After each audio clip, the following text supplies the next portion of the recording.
All right, so this model here is going to be a model of the stomach, which is upper GI, but it also contains part of the duodenum, which is technically upper GI too, but we talk about it a little bit more with the lower GI stuff, so we can talk about it with the rest of the small intestine.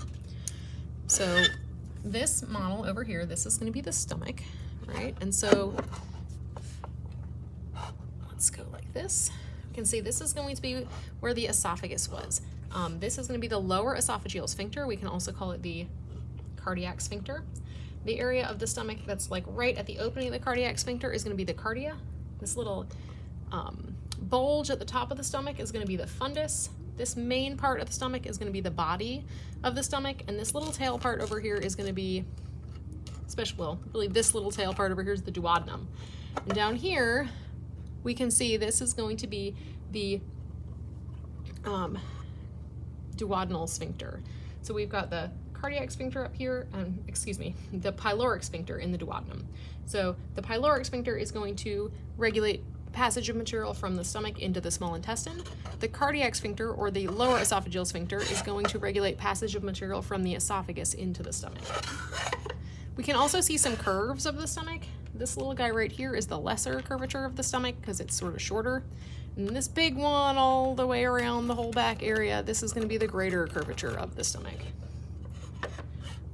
I can open the stomach and look at it on the inside.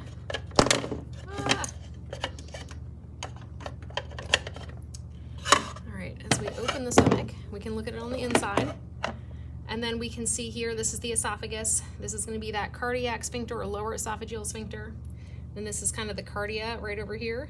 This bulging area over here is the fundus.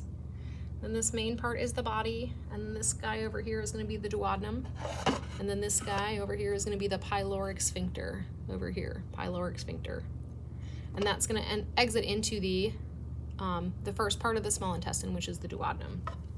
The inside of the stomach is covered with these mucosal folds or rugae, and then we can see that there are layers of smooth muscle here. This is the muscularis of the stomach. There are 3 layers in the stomach. It's an extra layer. To do some extra mechanical digestion. If we move on from the stomach, then we can look at this section over here, and as we can see, it was attached right here. So the stomach is going to be sitting kind of right in front of this organ here, which is the pancreas. And so the pancreas is going to be an accessory organ that we will talk about in the lower GI system.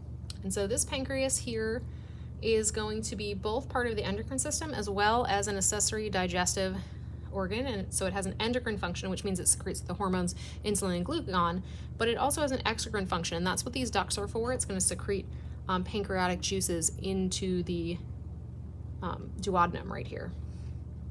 And so this is the duodenum. It's the first part of the small intestine, and it has these circular folds inside that help increase the surface area for absorption. We can also see that it's closely associated with the pancreas, and the pancreas has a major main pancreatic duct and an accessory pancreatic duct. The main pancreatic duct is going to